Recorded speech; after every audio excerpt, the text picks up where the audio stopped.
congratulations on a win. Give us an overview. Just wow. I mean, another, really, great baseball game, I thought, by both teams. Another really, not, I was going to say well, but I don't think that does it justice. Another great pitching performance by both clubs. And I don't know how many times that happens where both clubs pitch it so well 2 days in a row.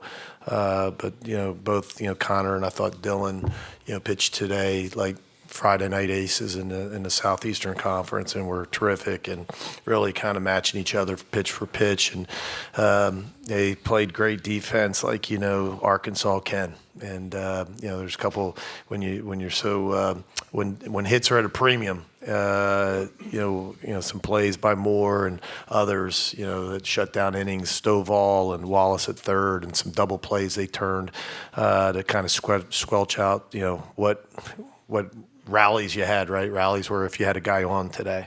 And but thought super game. We got a couple of huge hits by Kevin and Calvin Harris, the timely hit that we talk about so much. But the story of the day was Dylan, just legendary performance. Yes, it was. Questions for the student athletes, and we'll start here with John. Hey, Dylan. John Sokoloff, WCBI TV down in Columbus. Your coach just said it was a legendary performance. I mean, what was working so well for you today? I thought I didn't really have command of my fastball that well until later on in the game, but I was commanding the slider so well, so we just stuck with it, throwing it for first pitch strike, throwing it late in the count, but just attacked him at the end of the day. Okay. All right.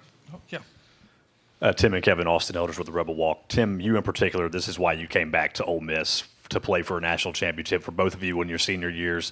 Just talk about the emotions and what it feels like to be playing for a national championship this weekend.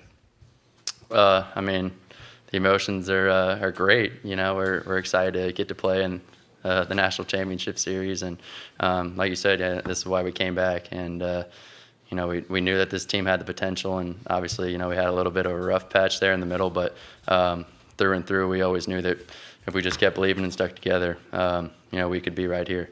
So excited to get to play this weekend.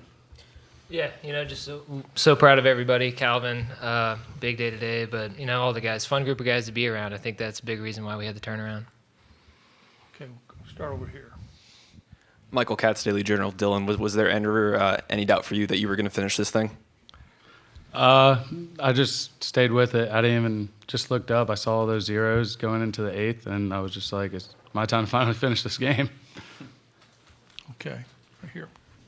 Jake Thompson, Ole Miss Spirit, for Tim and Kevin. Just when playing behind Dylan in a game like this, just what are y'all's emotions and just the confidence you have in him, especially what he's done this week? Oh, yeah. I mean, just so much confidence. As you can see, he can just put on quite the pitching performance, and just gets the outs one after the other. And so we have a lot of confidence playing behind him. We obviously can make some plays behind him, but he takes care of a lot of it. So just hats off to him. I mean, I don't know if I've ever seen a better pitching performance in a clutch game like that. So just really proud of him and really proud of how the whole team played today. Kevin? Yeah, he makes it easy on us, keeps us in a rhythm. He's filling it up. That makes it a lot easier playing defense when he's going to be around the zone and keeping you in it. Okay, Nick Suss with the Clarion Ledger. Dylan, what kind of prep went into today on short rest, and did you come into the day thinking you had 9 innings in your arm, or how much did you think you had to give today? I just went out there just going to put as much zeros as I can. I mean, last time me and Nolan had this matchup again, so it was cool to have ace versus ace again. I mean, Nolan's a great pitcher. Last time it was a dogfight. This time it was a dogfight, so it was just really cool to have that again. Okay, Andrew Hutchison, hogbeat.com. This is for Tim and Kevin. What made Connor so difficult today, and what did you see from him? I mean, he had all of his pitches working. He's had that curveball working, his cutter, and would throw the fastball in there too to keep you off balance. Just hats off to him. He pitched really well, and kept us on our toes. And we were just able to put enough of a couple innings together to get those big hits from Kev and Calvin, and score a couple runs. And he pitched really well. But at the end of the day, DeLucia just, kept us in it the whole time and put up all those zeros. So just proud of how we all played. Kevin? Yeah, that was an incredible outing by Nolan. He was really sharp, mixing it up with that fastball cutter, mixing in the big breaker, tunneling that thing well. Just one of those days you knew how to take care of your opportunities when you got them, because there weren't going to be many of them. Okay, we got somebody back here. Ellie French, KTV Omaha. Dylan, can you just describe kind of what this journey has been like for you personally this season, from not being, part of the starting rotation to now starting today and getting the win? It's been interesting, a fun ride. Coach B always says, enjoy the ride. And that's what we've been doing, and that's what I've been doing, just taking every chance I get, kind of running away with it, just not looking back. But, I mean, this team has just played so well the last couple of weeks, and we turned it on so far. Okay, Rick? Rick Cleveland, Mississippi Today. Kevin, I wanted to ask you about two things. One, the play you made in the second inning seemed like that ball carried forever, and then you're at bat in the fourth inning. Yeah, on that ball hit by Moore, I wasn't really sure if the wind was going to push that thing all the way back, because, you never really know how it's going to play out there and left. But I just tried not to drift, turn my back and run and make a play. But that bat in the fourth, I know Nolan likes to get ahead. He was going to try to pump in strike one there, and I figured that was going to be my best chance to do some damage on him. And he happened to leave a cutter just a little bit up that I was able to get enough of. Okay, any more questions for the student athletes? Congratulations, guys. We'll see you this weekend. Thank you. Thank you. Okay. Anything else, Mitch and Alex can take care of you.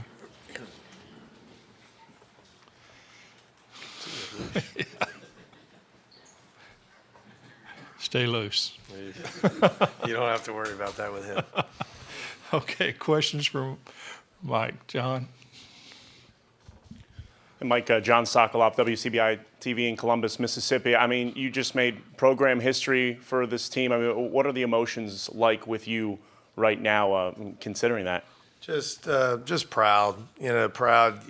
John, you know our story as well as anybody, and I think as we continue to win games and move forward, it was neat. A lot of people have the goal to be here, right? One of the challenges that we talked about was to not just come here, but to win. That this isn't a bowl where years from now people know that you went to a bowl, but they don't know if you won or lost, right? You went to the Gator Bowl or Sugar Bowl or whatever. This is a tournament that, like basketball, you're supposed to win and move on.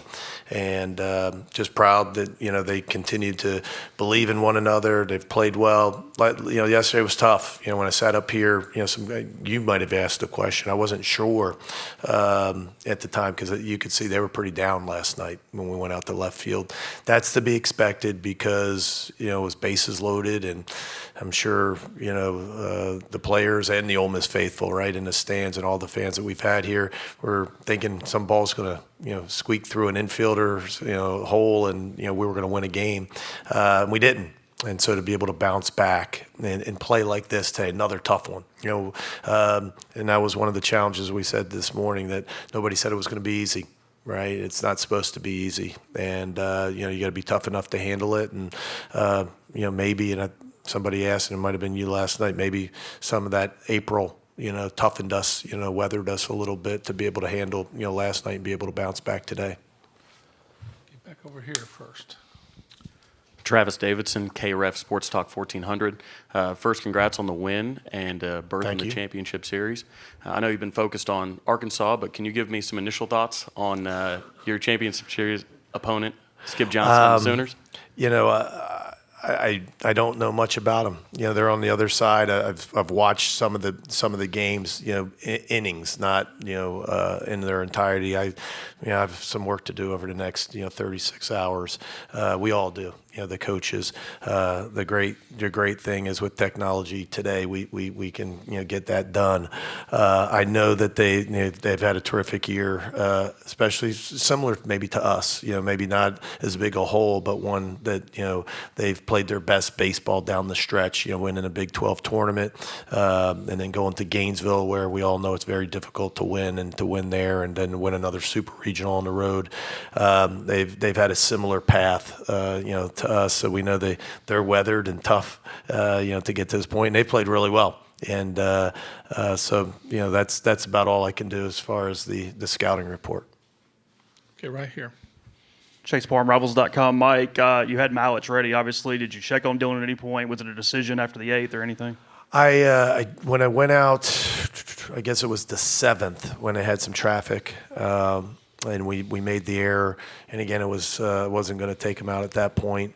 I wanted him to face Slavens, with the breaking ball. And asked him if he was okay, and he said, "Yeah, I'm fine." And another one where, hey, this just kind of check his emotions, kind of get him back grounded in how we wanted to approach Slavens at bat and what we were going to do. And of course, he throws a good slider. First pitch gets off the field, and then after that, I felt in my heart that if we got to the 9th, it would be Brandon Johnson. Brandon's been the guy that's closed the close games, and as good as, Maltz has been, I was going to go with Johnson, at the end, just because he's been terrific. It's not his fault that we've won, by some spreads, and he hasn't been in the games.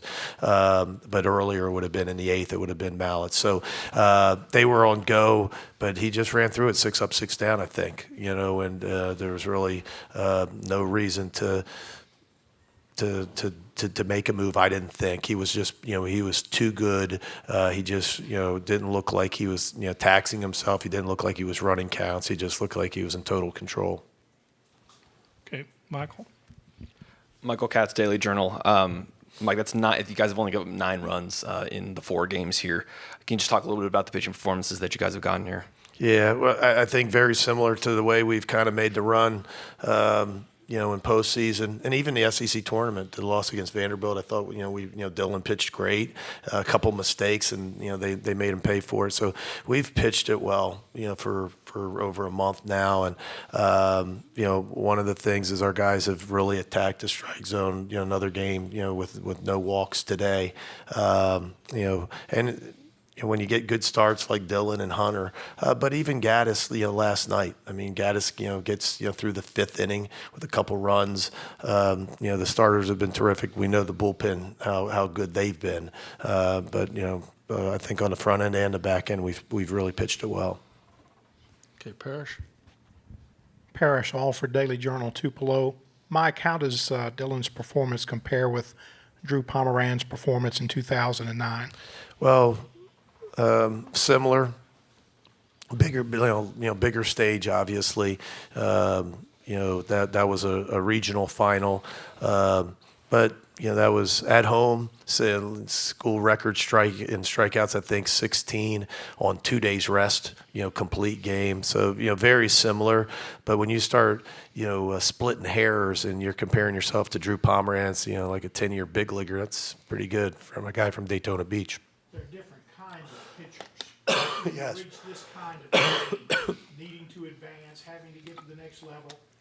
Is it better to be the Dylan DeLucia style or the power style of Pomeranz? I don't know if there's a better way to get through it. I mean, they show you that there is different ways. Drew's more of a power guy, fastball, hard breaking ball. Dylan's 3 pitches, and it's, you don't know what's coming, and it's on, each side of the plate and totally flooding the strike zone, and can keep the pitch count, really down. He can get some, and I thought that was one of the differences today. He threw a lot of, which he can. He's got a lot of arm side run, and sometimes it can play almost like a sinker. He throws these fastballs that are like at the knees, and he was getting a lot of ground ball outs today, a lot of choppers. So, yeah, the answer to your question, I don't know if there's a better way. They're both pretty darn good. Back here. Oops. Evan Bland, Omaha World Herald. Coach, going into the championship series. Now, what's the challenge or the approach to managing a pitching staff in a best 2 out of 3 as opposed to maybe a single game?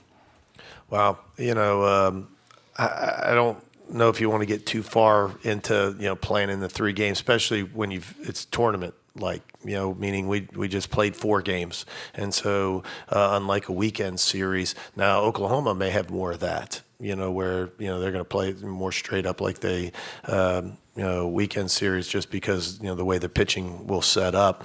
Ours obviously is different. We'll meet, as a staff tomorrow and kind of try to, game plan how to navigate through the 3 days. So a little different for us, but proverbial 1 game at a time, and you try to win the first one and go from there. I mean, you're playing for a national championship, and so you don't want to leave anything on the table. You want to go for it. Okay, Andrew. Andrew Hutchison, Hogbay.com. Coach, considering both guys were on short rest, did you anticipate that Dylan and Connor both would perform like this, or did you kind of have a feeling that it would, or did you think it would play out like that? I did. I mean, I don't know if I thought it would be 2-0, but I thought both of them would probably get deep in the game. I thought, it's which one could get to the bullpen, especially with the wind blowing in. Today, a little different than yesterday. Yesterday, as I mentioned, it was blowing in, but I mean, Slavin's hit one. I've never seen a ball hit like that here. And not taking anything away from him, but that wouldn't have happened today. Now would it got out? I don't know, but not like it did. And so it kind of looked like it, added up to what it was going to be a pitching day with both Friday night guys. And you say short rest. I mean, it wasn't. We're not that bad. It's on Thursday. They pitched on Saturday. I mean, it wasn't as Parrish was talking about Pomerantz on 2 days rest. So, I thought both of them would probably get deep into the game. Okay, Mike. Mike Rooney, D1 Baseball. Mike, the ground balls in the 8th and the 9th, given the intensity of the 2-game series and the environment, the pressure, I mean, Bench and Peyton it's like they were in an inter-squad game and no one told them this was. Bench's throw? Yes. I mean, he caught it back on the back foot and just threw it up. Yeah, like it was pregame like in it was and in out. between innings. Yeah. So is that because Dylan, they're so confident playing behind him? Is it because these kids are such veterans? Or if you had to pinpoint that calmness, those are tough plays with the National Championship Series on the line. Well, how would you pinpoint that? I think it's a combination, Runes, of all of that. I think, one, you're talking about older guys that have won a lot of games here. Guys like Bench and Chatinier, and you look over at Elko, guys that Graham that was up here. So a group that has been in a lot of fights, have been in maybe they haven't been to Omaha, but man, they've been in some super regional dog fights, and so I think that's part of it. I think experience, and I think the other part is just how loose and confident they are, and at this point, knowing that they can make plays, and then lastly, what you I think pointed to is you're going to get those ground balls with Lucia on the mound. I mean, you got to be ready, and so another reason why we've been playing with the McCants third base, center field, but a little better defensive lineup today with the McCants in center and Bench at third. Okay, Nick, this will be our last question for Mike. Nick Suss with the Clarion Ledger. Mike, I saw you and Laugh kind of had a moment there after the game. You, Laugh, Clem have been together for so long. What does it just mean for you and these coaches you've been with forever to be playing for a championship? Just so cool. They a lot of special national media. And this is not throwing stones, but I don't know why they don't get more credit than they do. I mean, this is the best staff that we've ever had, and we've had some great ones. We've had some great coaches come through, but I don't remember ever having and feel as comfortable as I do with my guys. And Laugh's the longest tenured assistant coach in the Southeastern Conference. I mean, he's been with me since 2006. He played for me my first year in 2001. So, just a cool moment. You work so hard. It's all about the players. Your question was asked, so it is. This is their moment, and you never want to, take away from that. But this is what we do for a living, and it's great. We're so blessed to do it, but it's not easy, and it's a lot of hard hours. And we've talked so much about this year. That's our year too. And so to get to this moment is pretty cool. In your occupation.